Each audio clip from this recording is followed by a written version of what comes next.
Hello बच्चों, कैसे हैं आप लोग। इसके पहले के वीडियो में आपने देखा होगा, हमने बताया था क्या होती हैं संयोजक कड़ियाँ और कितने प्रकार की होती हैं संयोजक कड़ियाँ। मैंने लगभग जितनी भी संयोजक कड़ियाँ जीव विज्ञान में पाई जाती हैं उनको मैंने पिछले वीडियो में पूरा बताया था। आज हम लोग इस वीडियो के माध्यम से जो हमारी संयोजक कड़ियाँ हैं उनके कुछ पॉइंट्स, मेन पॉइंट्स आपको बता करके हम इस वीडियो को आज ख़त्म करेंगे। जैसे वायरस है, पेरिपेटस है, यूग्लिना है, लंग फिश है, नियोप्लाइना है, बेलेनोग्लासेस है, इन सभी पर आज बात होगी। इनके डायग्राम में कौन कौन सा इंपॉर्टेंट स्ट्रक्चर होता है उसको भी समझेंगे। देखिए, सबसे पहला हमारे पास संयोजक कड़ी है, उसका नाम क्या है? वायरस। ठीक है, वायरस की खोज किसने की थी? वायरस की खोज किसने की थी आपको पता होना चाहिए। बताइए किसने खोज की थी इसकी? पता है किसी को? इवानोवास्की। इवानोवास्की ने इसकी खोज की थी। कहाँ की थी? तंबाकू की पत्ती में। तंबाकू की पत्ती में एक रोग हो गया था, मोजैक नामक रोग। तंबाकू की पत्ती में क्या था? एक रोग था, उसका नाम क्या था? मोजैक रोग। इस रोग में उन्होंने इसकी खोज की थी। तो वायरस क्या होता है? वायरस सजीव और निर्जीव के मध्य की क्या होती है? संयोजक कड़ी होती है। अच्छा, इनको हम कण के रूप में, जैसे आप बोतल में मोरंग को या रेत को भरकर रख सकते हो, ऐसे ही हम वायरस को हजारों वर्षों तक बोतलों में या किसी प्रकार की टेस्ट ट्यूब में इकट्ठा करके रवों की फॉर्म में, क्रिस्टल की फॉर्म में रख सकते हैं। एक वैज्ञानिक थे डब्ल्यू स्टैनले ने सबसे पहले वायरस का क्या किया था? क्रिस्टलीकरण किया था। यहाँ आप इसको भी लिख लीजिएगा, आपके लिए इंपॉर्टेंट चीज रहेगी। वायरस का क्रिस्टल, तो सबसे पहले वैज्ञानिक थे डब्ल्यू स्टैनले। इन्होंने क्या किया था? वायरस का क्रिस्टलीकरण किया था। तो वायरस को हम निर्जीवों की तरह हजारों वर्षों तक बोतलों में, टेस्ट ट्यूब में रख सकते हैं। इसका मतलब ये निर्जीव है। लेकिन जब वायरस किसी सजीव कोशिका में एंट्री करते हैं, तो जब ये किसी सजीव कोशिका में एंट्री करते हैं, हमने कहा बैक्टीरिया सेल है और ये बैक्टीरियोफेज वायरस है, तो जब ये एंट्री करता है तो ये अपने को रेप्लिकेट कराता है। इसका मतलब इसमें रेप्लिकेशन का पावर होता है। वायरस जब किसी सेल में एंट्री करता है, तो सेल में जाकर के वो रेप्लिकेशन शो करता है। और रेप्लिकेशन शो करना किसका फीचर है? ये फीचर किसका होता है? ये फीचर लिविंग का होता है बेटा। किसका फीचर होता है? ये लिविंग का। तो अब आप समझ गए होंगे कि वायरस को क्यों कहते हैं सजीव और निर्जीव के बीच की कड़ी। क्लियर हो गया? थोड़ी जानकारी और ले लेते हैं वायरस के बारे में। जब हमने इतना पढ़ा है तो थोड़ा सा और पढ़ लेते हैं वायरस के बारे में। वायरस किसके बने होते हैं? तो देखिए, वायरस जो है विषाणु है, इसकी बॉडी दो पार्ट में बटी होती है। सबसे पहला क्या होता है? प्रोटीन का खोल होता है।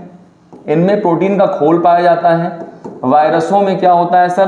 प्रोटीन का खोल पाया जाता है। और वायरस के प्रोटीन के खोल के अंदर न्यूक्लिक अम्ल पाया जाता है। क्या पाया जाता है? न्यूक्लिक अम्ल, न्यूक्लिक एसिड पाया जाता है। अब न्यूक्लिक अम्ल में या आरएनए, बहुत ध्यान से समझिएगा, या डीएनए, दोनों कभी एक साथ नहीं मिलते।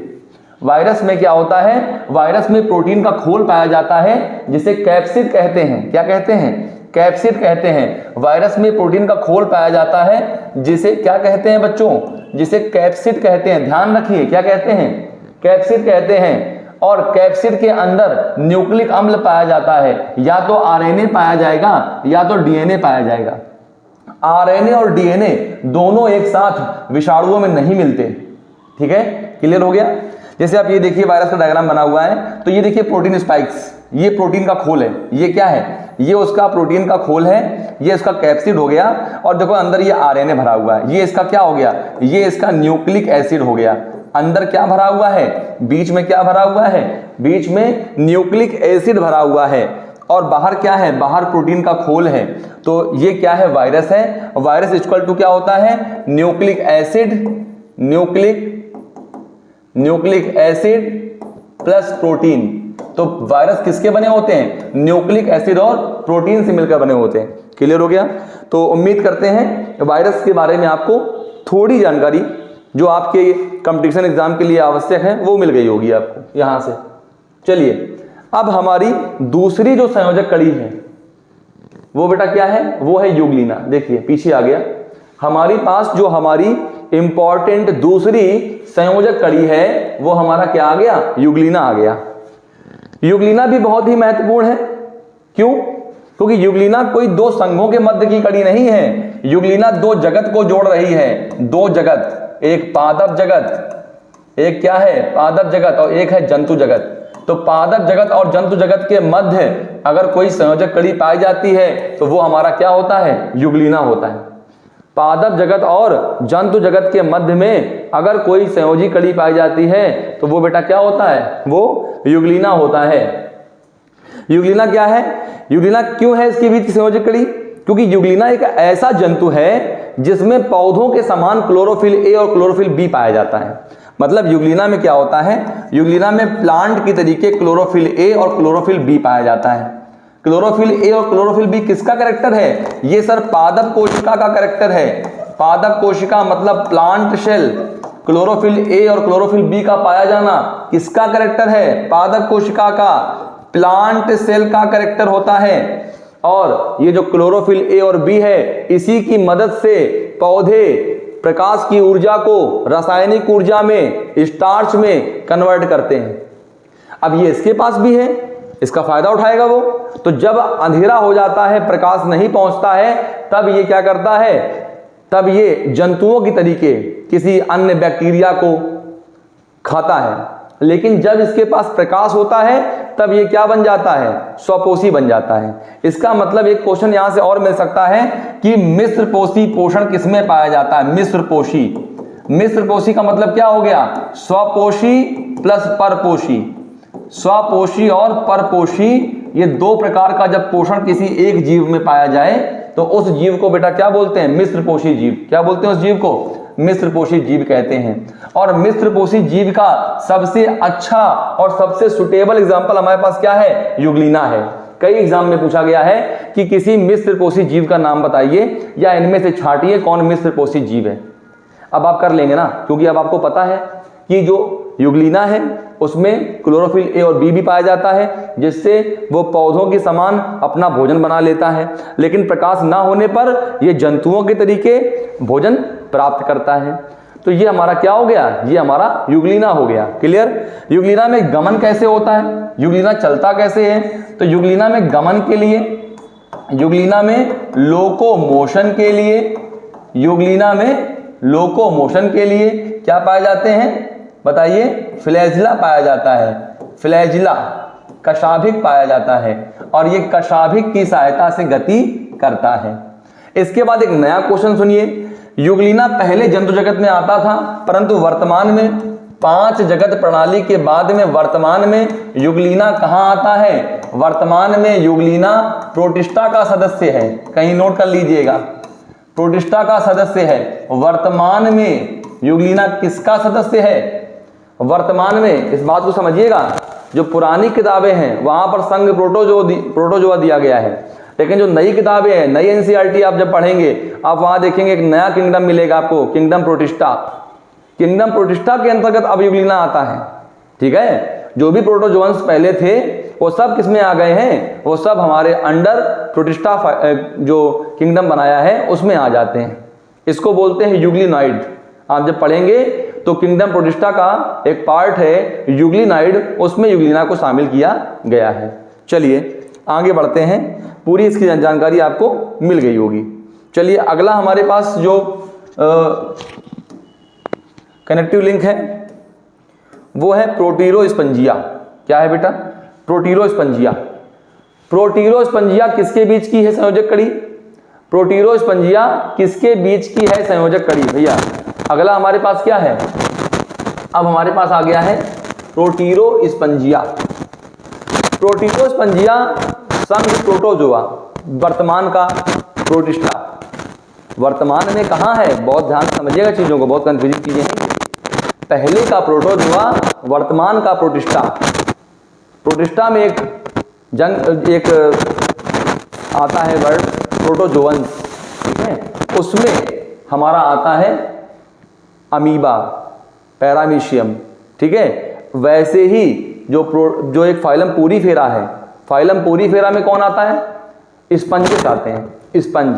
फाइलम पोरीफेरा में कौन आता है? फाइलम पोरीफेरा में स्पंज आते हैं। तो जो प्रोटीरोस्पंजिया है इसको प्रोटोजोआ, वर्तमान का प्रोटिस्टा, ठीक है, मैं पूरा बता रहा हूं, प्रोटोजोआ, प्रोटोजोआ वर्तमान में क्या है?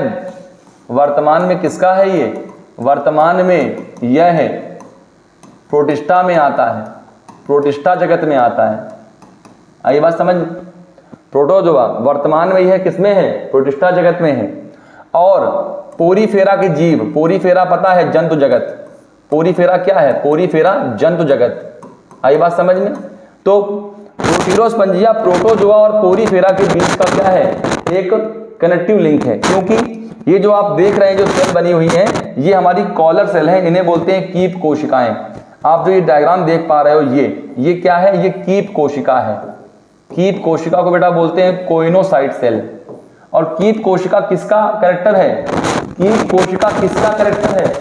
कीप कोशिका स्पंजों का कैरेक्टर है, स्पंजों का कैरेक्टर है। स्पंजों में कीप कोशिकाएं पाई जाती हैं जो कि बहुत सारी उपापचय क्रियाओं को पूरा करने में सहायक होती हैं। और ये कैसे दिखाई पड़ते हैं? ये जो प्रोटीरोस्पंजिया है कैसे दिखाई पड़ रहे हैं? प्रोटीरोस्पंजिया कीप कोशिकाओं के जैसे दिखाई पड़ रहे हैं। इससे क्या सिद्ध होता है कि फाइलम पोरीफेरा का विकास किससे हुआ होगा? प्रोटीरोस्पंजिया से हुआ होगा। प्रोटीरोस्पंजिया देखो क्या लिखा हुआ है, संघ पोरीफेरा के समान इनमें क्या पाई जाती है? इनकी संरचना पाई जाती है, ठीक है। इनमें कीप कोशिकाएं, जो पोरीफेरा में जो कीप कोशिकाएं होती हैं वैसा ही इनकी बॉडी दिखाई पड़ती है। इससे क्या प्रमाणित होता है? इससे यह प्रमाणित होता है कि संघ प्रोटोजोआ और पोरीफेरा के मध्य की संयोजक कड़ी क्या है? प्रोटीरोस्पंजिया है। क्लियर? तो इसका मतलब प्रोटोजोआ और पोरीफेरा के मध्य की जो संयोजक कड़ी है, जो कनेक्टिव लिंक है, कभी भी आपसे पूछा जाएगा तो आप क्या बताइएगा? प्रोटीरोस्पंजिया बताइएगा। क्लियर हो गया? सिंपल है। फिर एक बार समझ लीजिए, इनका जो डायग्राम है वो देखने में कैसा है? वो कीप कोशिकाओं जैसा है। कीप कोशिकाएं क्या होती हैं? कॉलर कोशिकाएं, स्पंजों में पाई जाती हैं, उपापचय क्रियाओं के लिए रिस्पॉन्सिबल होती हैं। उनके जैसा ही इनका शरीर है। तो ऐसा माना जाता है कि प्रोटीरोस्पंजिया के जीवों से पोरीफेरा संघ का विकास हुआ होगा। चलिए, तो ये हमें आज क्लियर हो गया। अब आगे बात करते हैं हमारी अगली स्लाइड। बेटा पेरीपेटस, अगला हमारे पास क्या है? अगला हमारे पास है पेरीपेटस। आप इसका डायग्राम देख पा रहे होंगे, ठीक है। पेरीपेटस है, कुछ केचुआ जैसा है और कुछ आर्थ्रोपोडा जैसा है। देखिए, पेरीपेटस किसके बीच की संयोजक कड़ी है? पता होना चाहिए आपको। केचुआ किस में आता है? एनीलिडा में आता है। तो ये एनीलिडा और आर्थ्रोपोडा, बेटा एनीलिडा और आर्थ्रोपोडा के मध्य की मैं क्या बता रहा हूं, जो पेरीपेटस है बेटा, पेरीपेटस एनीलिडा और आर्थ्रोपोडा के मध्य की क्या होती है? संयोजक कड़ी होती है। इसमें दोनों कैरेक्टर पाए जाते हैं। कैसे कैरेक्टर पाए जाते हैं? जैसे आप इसका डायग्राम देखो तो इसके डायग्राम में ये देखो क्यूटिकल पाया जा रहा है, क्यूटिकल। तो क्यूटिकल का पाया जाना, क्यूटिकल का पाया जाना, ये जो क्यूटिकल होता है इसका पाया जाना, ये किसका कैरेक्टर है? ये एनीलिडा का कैरेक्टर है। क्लियर हो गया? लेकिन इसकी बॉडी में आप ये एंटीना देख रहे हो, एंटीना, ये एंटीना दिख रहे हैं आपको, ये एंटीना। ये एंटीना कहां पाए जाते हैं? एंटीना बेटा आर्थ्रोपोडा में पाए जाते हैं। सेंसरी ऑर्गन होते हैं, आर्थ्रोपोडा के सेंसरी ऑर्गन होते हैं क्या? एंटीना। इसके बाद आप देख रहे हो एपेंडेजेस पाए जा रहे हैं। एपेंडेजेस ये किस में पाए जाते हैं? आर्थ्रोपोडा में पाए जाते हैं। तो इसका मतलब संघ एनीलिडा और आर्थ्रोपोडा के मध्य में कौन पाया जाता है? पेरीपेटस पाया जाता है। आर्थ्रोपोडा के तरीके इसमें क्या मिलता है? इसमें पंजे युक्त शरीर मिलता है, शीर्ष पर दो संघिकाएं मिलती हैं, एंटीना मिलता है, हीमोसील मतलब बॉडी के अंदर जो कैविटी होती है उसे हीमोसील कहते हैं, वो मिलती है। और इसमें श्वसन के लिए ट्रैकिया पाए जाते हैं। जबकि फाइलम एनीलिडा के जीवों में जो रेस्पिरेशन होता है वो डिफ्यूजन से होता है, या आप कह सकते हो क्यूटिकल से होता है। एनीलिडा में, केचुए में, लीच में, नेरीस में जो रेस्पिरेशन होता है वो क्यूटिकल से होता है, शरीर की त्वचा से होता है, बॉडी सरफेस से होता है। लेकिन इसमें देखो किससे हो रहा है? इसमें हो रहा है ट्रैकिया से। किससे हो रहा है बेटा? ट्रैकिया से हो रहा है। और ये कैरेक्टर किसके हो गए? यहां तक जो कैरेक्टर है वो किसके हो गए? आर्थ्रोपोडा के हो गए। अब बात कर रहे हैं एनिलिडा की, तो इसमें एनिलिडा के समान उपचर्म पाई जाती है। क्या पाई जाती है? उपचर्म पाए जाते हैं, सूक्ष्म गुलिकाएं पाई जाती हैं, सरल नेत्र पाए जाते हैं। जबकि आर्थ्रोपोडा में कैसे नेत्र पाए जाते हैं? संयुक्त नेत्र पाए जाते हैं, कंपाउंड आई पाई जाती है। आर्थ्रोपोडा के मेंबर्स में कैसे नेत्र पाए जाते हैं? कंपाउंड आई पाई जाती है। जबकि पेरिपेटस में कैसे मिल रहे हैं? सिंपल आईज मिल रही हैं। क्लियर? और इसमें नेफ्रीडिया पाए जाते हैं। जबकि आपको पता होना चाहिए आर्थ्रोपोडा में जो एक्सक्रीटरी ऑर्गन है, आर्थ्रोपोडा का जो एक्सक्रीटरी ऑर्गन है, उत्सर्जी अंग है, वो मेलपिगियन नलिका होती है। आर्थ्रोपोडा में क्या होता है? आर्थ्रोपोडा में जो उत्सर्जी अंग होता है, आर्थ्रोपोडा में जो उत्सर्जी अंग होता है बच्चों, वो क्या होता है? वो मेलपिगियन नलिका होती है, मेलपिगियन ट्यूब्यूल होती है। जबकि एनिलिडा में क्या होते हैं? नेफ्रीडिया पाए जाते हैं। ध्यान रखना, नेफ्रीडिया सिंगुलर, नेफ्रीडियम।